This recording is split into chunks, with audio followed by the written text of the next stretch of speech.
రాష్ట్రంలో భారీ వర్షాలు వరదల పరిస్థితులపై అత్యవసర సమీక్ష నిర్వహించారు ముఖ్యమంత్రి రేవంత్ రెడ్డి. రాష్ట్రంలో ఎడతెరిపి లేకుండా కురుస్తున్న భారీ వర్షాలపై డిప్యూటీ సీఎం బట్టి, మంత్రులు ఉత్తమ్, పొంగులేటి, తుమ్మల, దామోదర రాజనరసింహ, జూపల్లితో ఫోన్లో రివ్యూ చేశారు. మరో 2 రోజులు రెయిన్ అలర్ట్స్ ఉండడంతో అప్రమత్తంగా ఉండాలని సూచించారు. CS, DGP, municipal, current, Panchayati Raj, Hydraa, irrigation అధికారులు 24 గంటలు అప్రమత్తంగా ఉండాలని టెలికాన్ఫరెన్స్లో సీఎం ఆదేశించారు. జిల్లాల్లో కలెక్టర్లు, ఎస్పీలు, రెవెన్యూ, ఇరిగేషన్, మున్సిపల్ అధికారులు 24 గంటలు క్షేత్రస్థాయిలో పర్యటించాలని చెప్పారు. అధికారులు సెలవులు పెట్టొద్దని, సెలవులు పెట్టిన వారు వెంటనే రద్దు చేసుకుని వెంటనే డ్యూటీలకు రావాలని ఆదేశించారు ముఖ్యమంత్రి. అత్యవసర విభాగాల అధికారులు క్షేత్రస్థాయిలో ఉంటూ ఎప్పటికప్పుడు సమాచారాన్ని సీఎంఓకు పంపాలని ఆదేశించారు. వరద ఎఫెక్ట్ ఏరియాల్లో తక్షణ సహాయం కోసం చర్యలు చేపట్టాలని చెప్పారు సీఎం. అత్యవసర పనులుంటే తప్ప ప్రజలు బయటకు రావద్దని విజ్ఞప్తి చేశారు ముఖ్యమంత్రి.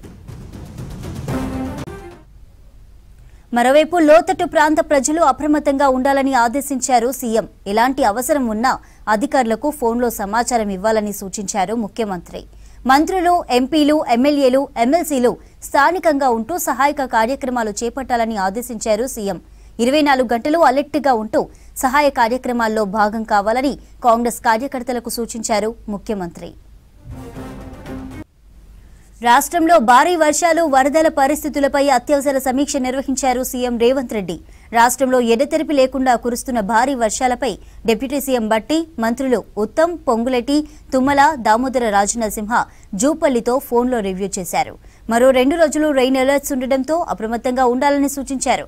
CS, DGP, municipal, current, Panchayati Raj, Hydraa, irrigation అధికారులు 24 గంటలు అప్రమత్తంగా ఉండాలని టెలికాన్ఫరెన్స్లో ఆదేశించారు సీఎం. జిల్లాల్లో కలెక్టర్లు, ఎస్పీలు, రెవెన్యూ, ఇరిగేషన్, మున్సిపల్ అధికారులు 24 గంటలు క్షేత్రస్థాయిలో పర్యటించాలని చెప్పారు. అధికారులు సెలవులు పెట్టొద్దని, ఒకవేళ సెలవులు పెట్టిన వారు వెంటనే రద్దు చేసుకుని డ్యూటీలకు రావాలని ఆదేశించారు ముఖ్యమంత్రి. అత్యవసర విభాగాల అధికారులు క్షేత్రస్థాయిలో ఉంటూ ఎప్పటికప్పుడు సమాచారాన్ని సీఎంఓకి పంపాలని ఆదేశించారు. వరద ఎఫెక్ట్ ఏరియాల్లో తక్షణ సహాయం కోసం చర్యలు చేపట్టాలని చెప్పారు సీఎం.